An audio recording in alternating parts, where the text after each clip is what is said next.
Hi, my name is Amanda and welcome to my channel. Today we're going to be talking about The Great Hunt. First, I want to start off by apologizing for a very squeaky door for some reason that I can't quite get to close, and someone outside banging on something, which I also can't block out. So I'm sorry in advance. I hope it's not too distracting, those things.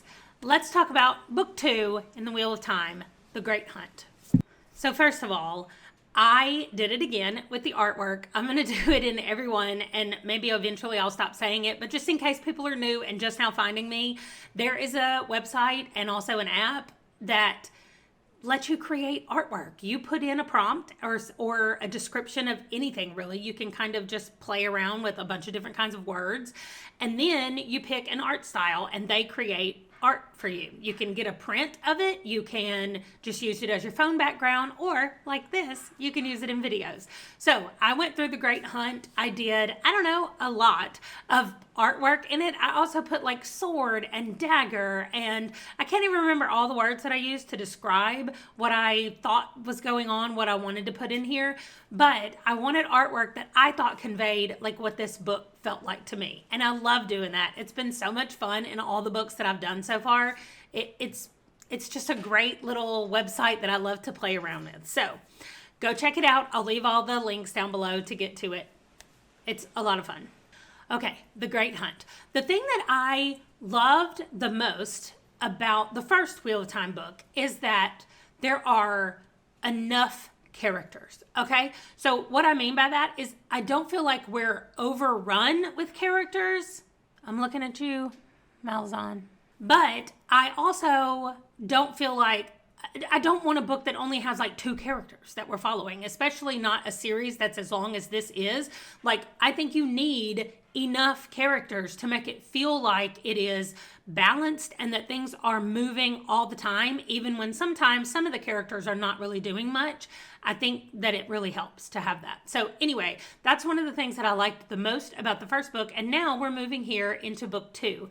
And so it's not really giving anything away to say that our main group of characters are still together, and at the end of book 1 they've kind of all come together. So there's a lot of everybody will be together in one spot, and then a few people will go off on this mission and they'll go off on this mission, or there'll be some kind of disaster and they'll get scattered in that kind of way. And so you follow the different groups where they are. So we switch point of views a lot, which I really enjoy, and we just see what everybody's doing and where they're all going. So in this book, they are looking for the Horn of Valere. Valere? The Horn of Valere. Valere. Valere? I don't know how to pronounce it, but they're looking for the horn. And they have heard many stories about it throughout their lives. It's supposed to bring help, right? In a great time of need. It will bring the old fighters and the old warriors to help them in battle if they need help. So that's what the horn is, and they are searching the great hunt for the horn. And so we have all of our groups, all of our people, our main characters, and they're kind of together, and then they're apart, and then little groups of them meet back up here and there. And so we just follow as they're going along, and one group is always in search of the Horn of Valere. Valere? The Horn of Valere. Valere. Valere? Horn. Another group is always kind of in search of what they're trying to do, and it's almost split into the males and the females. And so the females from their village, which is Egwene and Nynaeve, they are both trying to go to this place to train for something. So I'm trying to be kind of vague about this, but they're going to one location for a different reason. They're not necessarily looking for the horn. But then there's the group of boys, which is Mat and Perrin and Rand. And they all grew up in the same village, all 5 of these people. So the 2 women and the 3 men.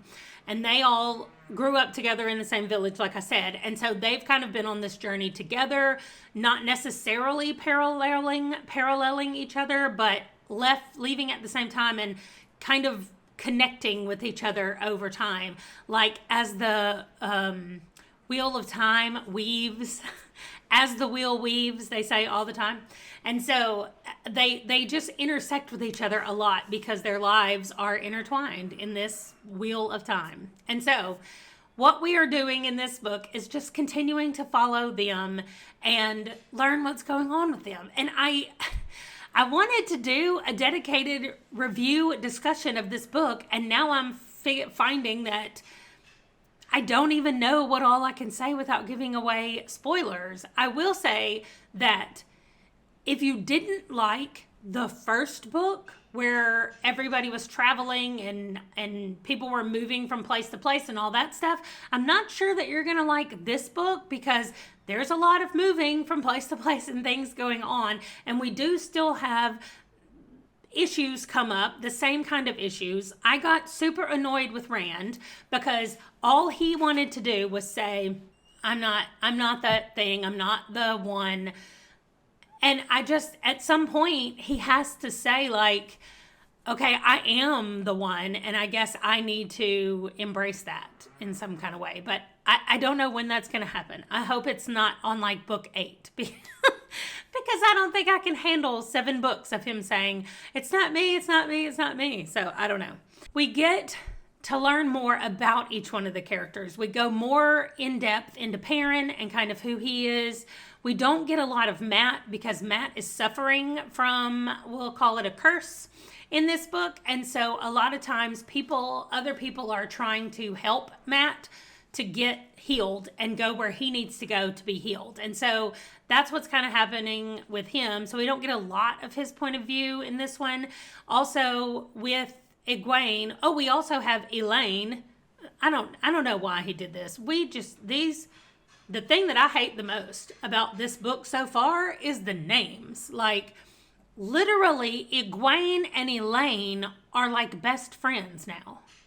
What?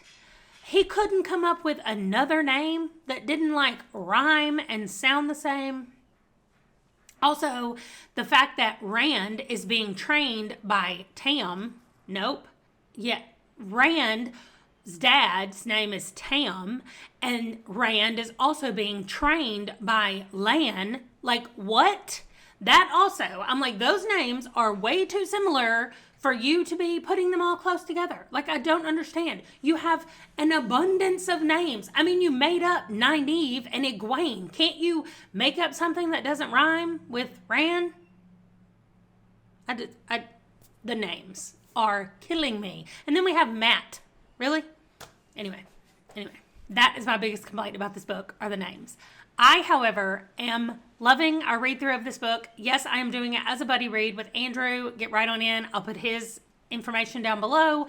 We are reading 2 or 3 chapters every day, just making our way through. And by the end of the year, we will have finished The Wheel of Time. And thinking of it that way, I think, has made it more enjoyable for us, because what it feels like to me is that each one of the books is just a chapter in a larger story. So I'm already thinking of The Wheel of Time as a large story, and these are just small little installments along the way of this big story. So I think I'm not expecting a lot from each one of the books, and I don't know if that's a good way of looking at it or not, but it is really working for me, and it's making this read like enjoyable. I'm looking forward to what I'm reading from it every day, and I really like it. I want you to read it. But like I said, if you didn't like the first book, I don't know that you would like this book. So I think this is definitely a stepping stone book. It does give us more information about the overall storyline of what's going on, especially getting to what it means about the dragon reborn and for the dragon to be reborn. And that kind of gives us a lot more background on that stuff. But we still aren't there. Like, we know what's coming and we're not there yet, which is, again, why I think reading these and thinking of them as like smaller chapters of the overall story is a much more enjoyable way of reading it. So I'm not even sure that I have convinced anybody to read this book. And I am sorry if you have made it this far. I feel like I have rambled and not really said a lot of stuff.